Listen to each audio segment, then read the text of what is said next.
இந்த செய்தியை உங்களுக்கு வழங்குவது டைனமிக். 34 ஆண்டு கால சிறந்த டைனமிக் 7ஆம் உணர்வு விழித்தெழுதல் விழிப்புணர்வு உளமன உணர்வியல் அனுபவ பயிற்சிக்கு டைனமிக்.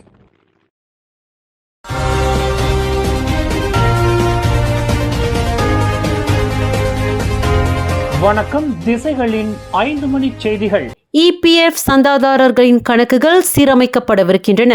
தொழிலாளர் சேம நிதி வாரியமான EPF தனது சந்தாதாரர்களின் சேமிப்பு கணக்குகளை இம்மாதம் இறுதியில் சீரமைக்கும் என்று எதிர்பார்க்கப்படுகிறது. தற்போது EPF சந்தாதாரர்கள் அனைவரும் 2 கணக்குகளை கொண்டிருக்கின்றனர்.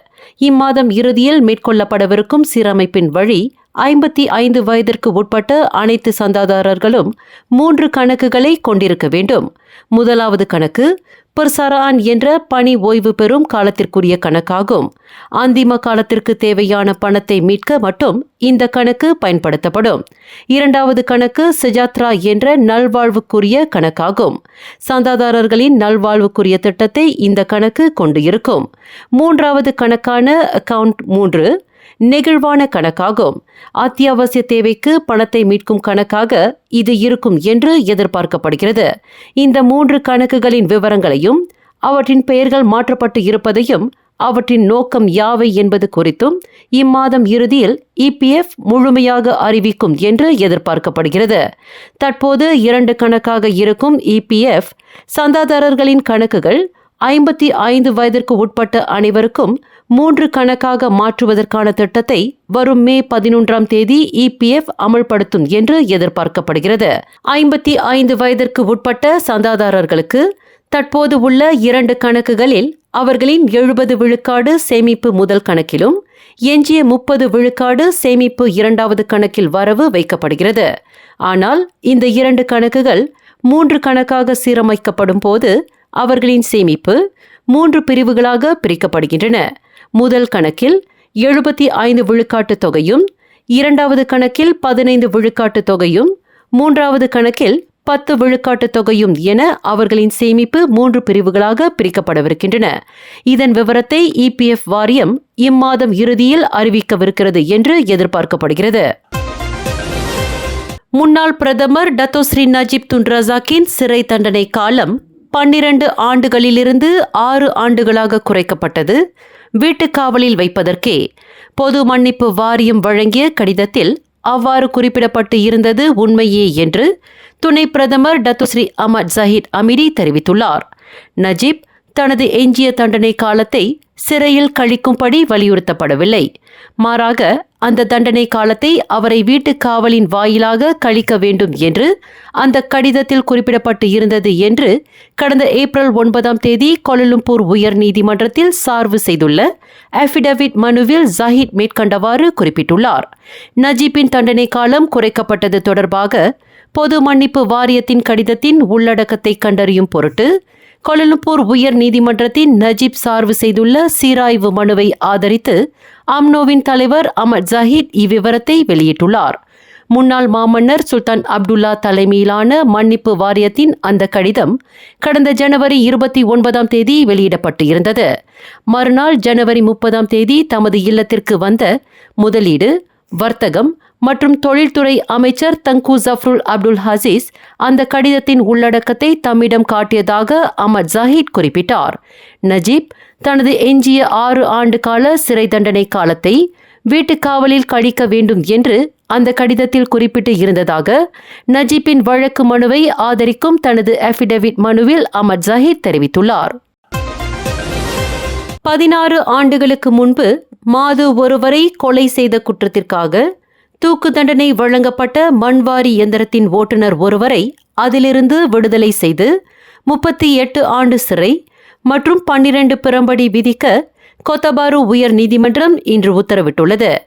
கடந்த 2011ஆம் ஆண்டு ஏப்ரல் 17ஆம் தேதி கொலத்ரங்கானு உயர் நீதிமன்றத்தில் 43 வயது ஜுல் ஹிஷாம் ஃபட்லி மொஹமட் என்ற அந்த மண்வாரி இயந்திரத்தின் ஓட்டுநருக்கு விதிக்கப்பட்ட தூக்கு தண்டனையை 3 நீதிபதிகள் கொண்ட குழுவிற்கு தலைமையேற்ற நீதிபதி துன் தங்கு மைமூன் துவன்மாட் ஒருமனதாக அத்தண்டனையிலிருந்து விடுவிக்க தீர்ப்பளித்தார்.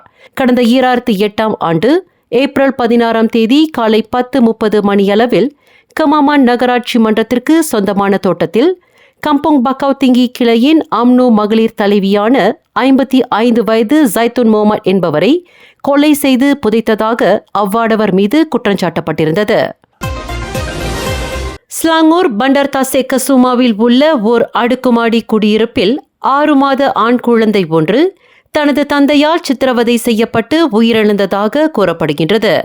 பாதிக்கப்பட்ட அக்குழந்தையின் தலையில் பலத்த காயம் ஏற்பட்டிருப்பது சவ பரிசோதனையின் மூலம் தெரிய வந்ததாகவும் அக்குழந்தை வன்மையாக சித்திரவதை செய்யப்பட்டு உயிரிழந்திருப்பதாகவும் நம்பப்படுகின்றது.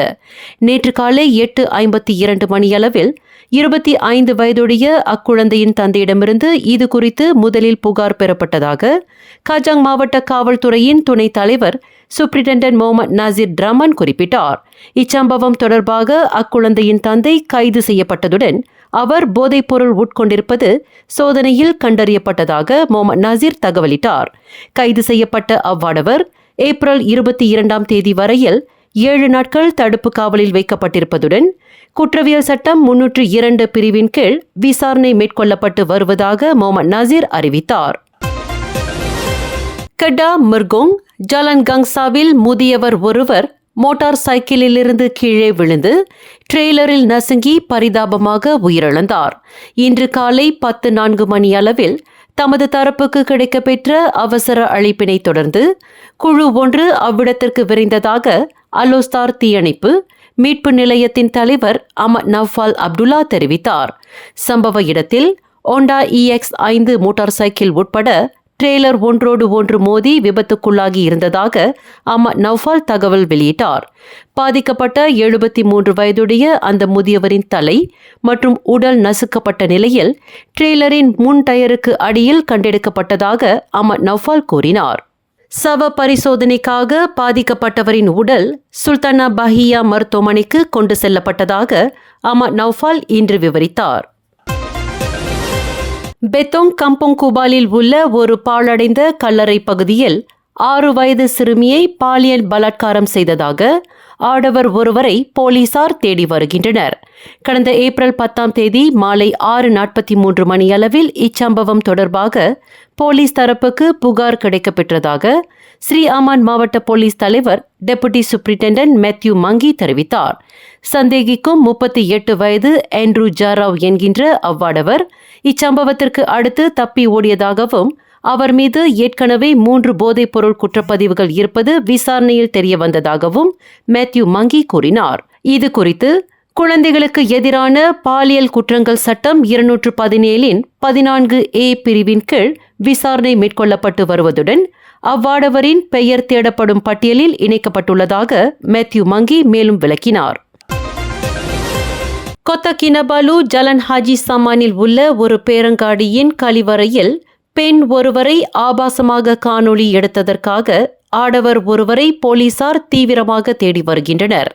இச்சம்பவம் குறித்து கடந்த ஏப்ரல் 7ஆம் தேதி மாலை 3:34 மணியளவில் பாதிக்கப்பட்ட 20 வயதுடைய பெண்ணிடமிருந்து புகார் பெறப்பட்டதாக கொத்த கினபாலு மாவட்ட போலீஸ் தலைவர் அசிஸ்டன்ட் கமிஷனர் முகமது ஜைடி அப்துல்லா கூறினார். கடந்த ஏப்ரல் 6ஆம் தேதி இரவு 8:40 மணியளவில் குறிப்பிடப்பட்ட கழிவறை கதவின் கீழ் அடையாளம் தெரியாத அவ்வாடவர் தொலைபேசியை வைத்திருப்பது அப்பெண் கண்டறிந்ததாக முகமது ஜைடி தெரிவித்தார்.